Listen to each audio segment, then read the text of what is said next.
자, 이번 시간부터는 집합에 대해서 알아보도록 합시다. 제일 먼저 집합에서 사용하는 용어들이 무엇이 있는지 알아보도록 합시다. 자, 첫 번째, 집합이라는 용어가 있습니다. 집합. 자, 말 그대로 집합시켜 놓은 거야. 모아 놓은 거야. 자, 그런데 그냥 아무렇게나 모아 놓는 게 아니라 확실히 대상을 명확하게 구별할 수 있는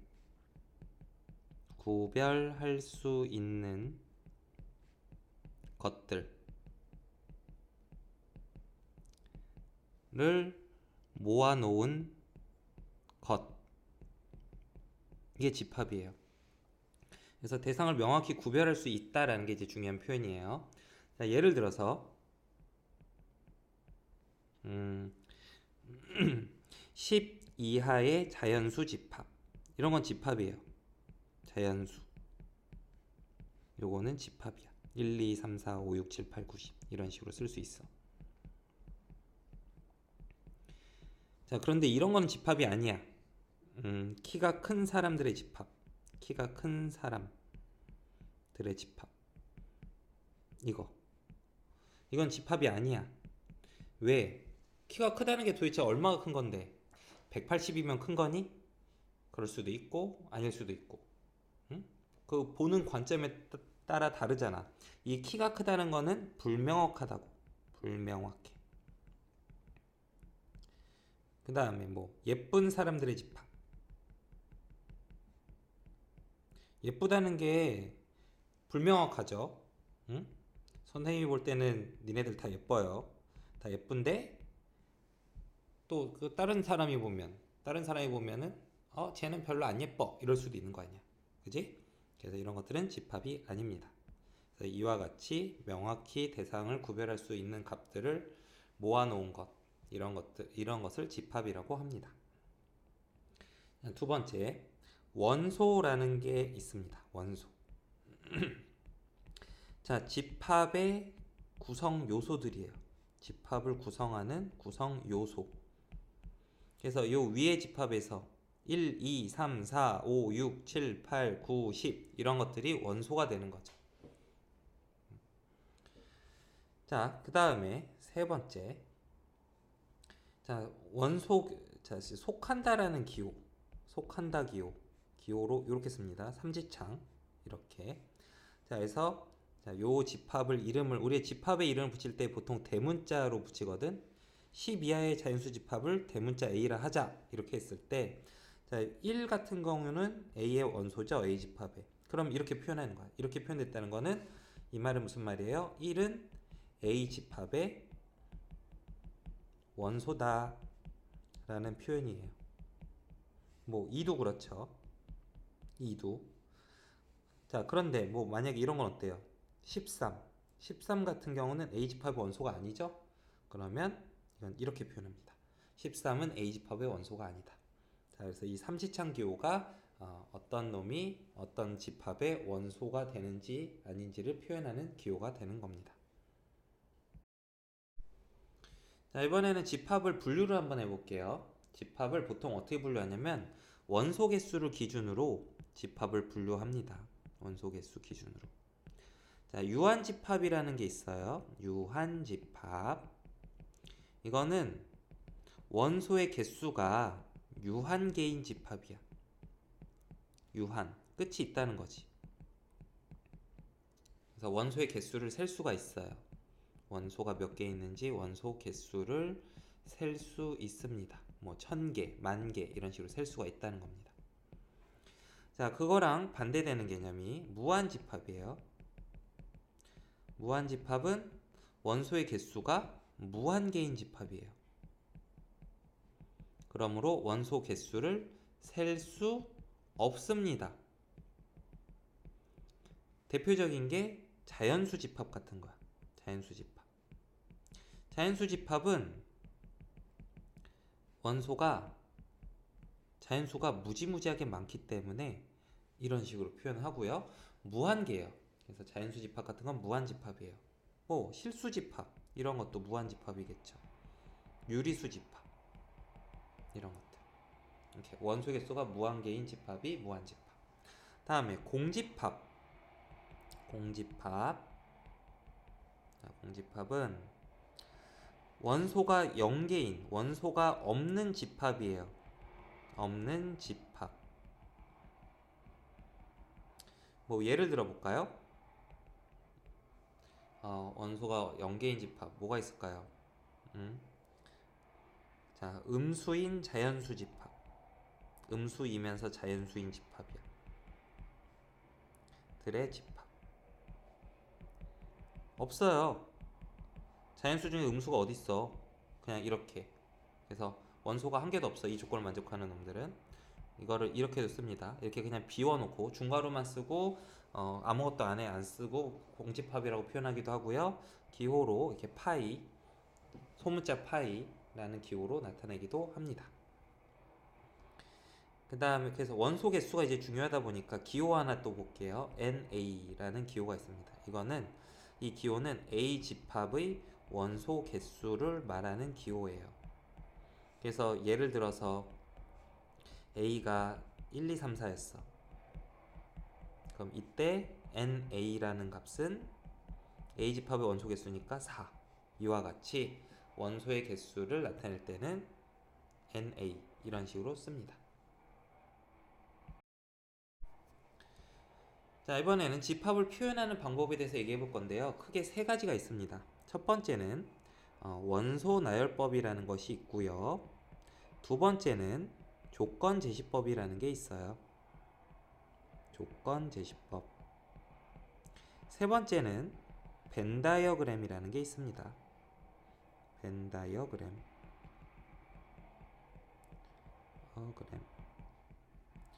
자, 원소 나열법은 말 그대로 그냥 원소들을 그냥 일일이 나열하는 겁니다. 그래서 1, 2, 3, 4, 5 이런 식으로 집합을 표현할 때 이런 식으로 집합의 원소들을 일일이 다 써줘서 표현하는 거. 이게 원소 나열법이야. 자, 조건 제시법은 위에 집합 똑같은데 이렇게 하는 거야. 중간에 막대기를 하나 놓고요.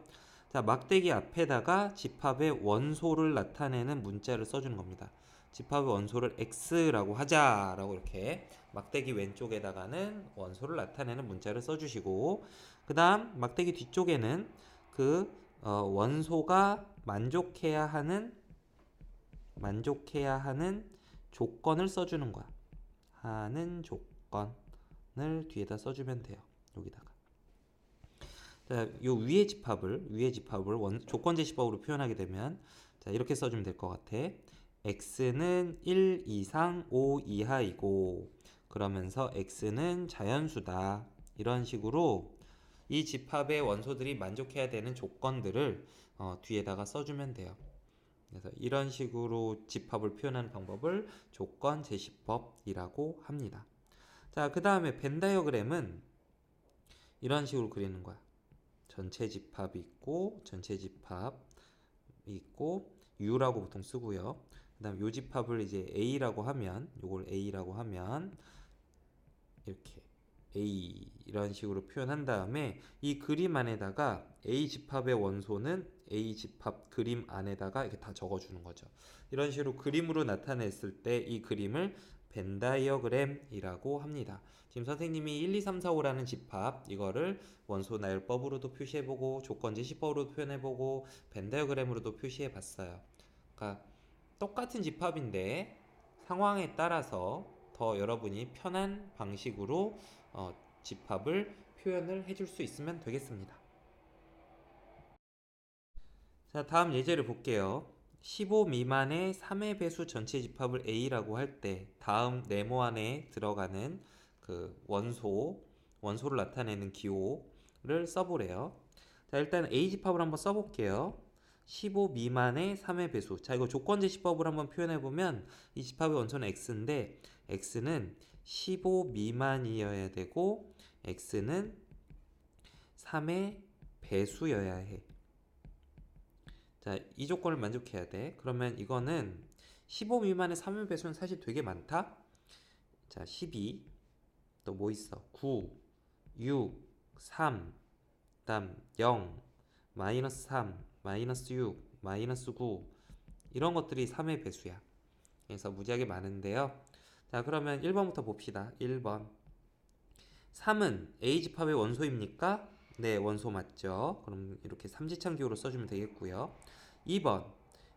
자, 9는 A 집합의 원소입니까? 네, 맞죠. 이렇게 써주면 되겠죠. 자, 3번. 11은 A 집합의 원소예요? 아니죠. 그러면 이렇게 표현하면 될 거고요. 4번. 15는 A 집합의 원소입니까? 아니죠. 15 미만이라는 조건을 위배하니까. 5번. 16은 아니죠. A 집합 원소 아니에요. 6번. 1은 A 집합 원소 아니죠. 이런 식으로 원소일 때는 삼지창기호, 원소가 아닐 때는 삼지창에다가 이렇게 딱 세로 대각선으로 그은 직선을 하나 추가해 주면 되는 거죠. 자, 다음 예제를 풀어봅시다. 다음 집합을 원소나열법은 조건제시법으로, 조건제시법은 원소나열법으로 나타내어 봅시다. 자, 1번. A란 집합이 2, 4, 6, 8, 10이에요. 이거 원소나열법을 조건제시법으로 바꾸는 거는 방법이 여러 가지가 있어. 그래서 선생님이 그 중에 하나의 예를 들어서 보여주면, 자, A라는 집합은 원소가 X다. 근데 X는 뭐 1 이상 10 이하의 자연수고 X는 짝수다. 이런 식으로 써줘도 되고요. 뭐 이런 식으로 써도 돼요. 이 집합 A라는 집합 원소는 2n이다. 근데 여기서 n이 될 수 있는 숫자는 1, 2, 3, 4, 5다. 이런 식으로 조건제시법으로 쓰게 되면 뭐 이런 식으로 쓸 수도 있고요. 뭐 이 외에도 뭐 다른 여러 가지 방식으로 쓸 수가 있습니다. 그래서 조건제시법으로 나타내는 거는 답이 굉장히 많겠죠. 사람들마다 조금씩 다르게 쓸 수가 있습니다. 자, 근데 그거에 반해서 조건제시법을 원소나열법으로 쓰는 거는 이제 답이 하나밖에 없을 겁니다. 자, B라는 집합을 한번 이해를 해보면, B는 원소가 X인데 X는 2n 빼기 1이고 n이 자연수여야 된대. 그럼 n이 자연수니까 n에다가 1 넣어보면, n이 제일 작은 자연수일 때 1이니까 1 넣어보면 x가 1이 될 수가 있어요. n이 2면 x가 3이 되겠죠. 그 다음 뭐 5가 되겠죠. n이 3 넣으면, n에다 4 넣으면 7 되겠죠. 이런 식으로 무한집합이기 때문에 이런 식으로 1, 3, 5, 7 땡땡땡 이런 식으로 표현을 할 수가 있겠습니다. 그러니까 B라는 집합이 원소나열법으로 표현하면은 이렇게 표현되는 거고요. 또 다른 조건제시법으로 표현을 하게 되면 이런 식으로 표현할 수도 있겠죠. 이 집합의 원소는 뭐 2n-1 그리고 이때 n은 자연수 이런 식으로 표현을 하게 돼도 되겠죠. 그러면 요거는 이제 또 다른 조건제시법인데, 상황을 이해를 하면 이거는 홀수들의 집합이라는 걸 알 수 있죠. 말로 표현하게 되면 홀수 집합, 양의 홀수, 홀수에서 음의 홀수도 있으니까 양의 홀수 집합이 B집합이다. 이런 식으로 표현할 수도 있습니다. 자, 다음 예제를 또 풀어볼게요. 1번. 자, A는 0, 1, 2예요. 그때 B 집합은 원소가 m 더하기 n인데 m이랑 n은 A의 원소래요. 자, 그랬을 때 이 B집합의 원소의 합을 구해보래요. 자, 그럼 B집합의 원소들 한번 다 구해볼 거야. 그럼 m하고 n이 얼마인지를 알아봐야 될 것 같은데요. m하고 n이 주어지게 되면 그로부터 m 더하기 n을 구할 수가 있습니다. 이렇게. 자, m이 될 수 있는 값은 일단 m은 A집합의 원소니까 0 또는 1 또는 2. 이 세 개의 값이 가능하죠. n도 마찬가지로 0 또는 1 또는 2가 될 수 있습니다. 0 또는 1 또는 2. 그래서 m 더하기 n 값으로 가능한 값은 둘 다 0이면 0이고 0 더하기 1은 1, 0 더하기 2는 2, 1 더하기 0은 1, 1 더하기 1은 2, 1 더하기 2는 3. 이런 식으로 합을 구하면 m 더하기 n 값으로 가능한 값은 요 값들이죠. 요 값들. 그럼 B집합의 원소들 한번 다 찾아보면, 자, 원소나열법으로 써볼게. B집합에는 0, 1, 2, 3, 4. B집합에는 이런 놈들이 B집합의 원소가 되는 걸 알 수가 있어요. 여기 2 같은 경우는 이렇게 3번이나 중복돼서 나왔는데, 집합의 원소를 쓸 때는 똑같은 거는 한 번만 써주는 거야. 여러 번 쓰면 안 돼요. 그럼 이때 이 B집합의 원소들의 합을 구하면 10이라는 걸 알 수가 있겠죠. 자, 2번 문제도 보겠습니다. 2번은 A라는 집합은 원소가 x, y인데 x, y가 A 집합의 원소인데 근데 이 x, y가 ax 더하기 by는 3이다 라는 이 조건을 만족을 하는 거죠. 조건제시법이니까. 자, 그런데 1,2가 A의 원소고 2,-1도 A의 원소래요. 자, 그러면 이 원소들은 이 원소 x, y는 이런 조건을 만족해야 된다고. 그러니까 1,2도 이 집합의 원소기 A 집합의 원소기 때문에 이 뒤에 조건을 만족을 해야 되죠. x에다 1 넣고 y에다 2 넣어주면 그래서 1,2에 대해서 이 관계식이 성립을 해야 되고요. 2,-1에 대해서도 마찬가지예요. 이 관계식이 성립을 해야 됩니다. 그래서 모르는 문자 a, b에 대해서 식이 두 개가 주어졌고 연립을 하면 a, b를 구할 수 있겠네요. 아래식에다 2배를 해볼게요. 아래식에 2배를 한 다음에 이 두 식을 더해보면 더해봐. 그러면 5a가 9 따라서 a는 5분의 9고요. a가 5분의 9면 b는 얼마일까요? 요 식에다 대입을 했다고 생각을 하면 5분의 6 나누기니까 5분의 3이겠네요. 그죠? 자, 그래서 a 곱하기 b의 값은 25분의 27 이런 식으로 답을 구할 수 있겠네요. 자, 다음 예제를 풀어볼게요. 집합 S가 X는 8 미만의 자연수인 X를 원소로 하는 집합이에요. 그러면 S라는 집합은 이거네. 1, 2, 3, 4, 5, 6, 7 이게 S 집합의 원소네요. 이거에 대해서 자연수를 원소로 하는 집합 A가 다음 조건을 만족한대요. 가조건 보니까 가조건 x가 s의 원소이고 x가 s의 원소란 말은 x는 1, 2, 3, 4, 5, 6, 7 중 하나라는 거죠. 그리고 x가 a의 원소이면 8-x도 a의 원소가 돼야 된다 라고 했어요. 자, 여기서 만약에 x가 1이었다면 x 값이 될 수 있는 게 1, 2, 3, 4, 5, 6, 7이 가능하니까 이거를 가능한 게 7개밖에 없으니까 7개를 다 대입해보는 거야. 저기 식에다가. 그럼 이 값들이 각각 a의 원소라고 한다면 a의 원소라고 하면 자, 그러면 8 빼기 x는 7이죠. 7이 a의 원소. 2가 a의 원소였으면 8 빼기 2, 6도 a의 원소가 돼야 돼. 3이 a의 원소면 5가 a의 원소. 4는 4. 5면 3. 이런 식으로 가는 거죠. 1이 A. 자, 그래서 뭐 할 수 있냐면 이걸로부터 1과 7이 함께 원소가 돼야 돼. 이 A 집합의 원소가 될 조건이 보면 이 위에 조건들을 보면 1과 7은 같이 A 집합의 원소가 돼야 돼요. 혼자만 단독으로 A의 원소가 될 수가 없습니다.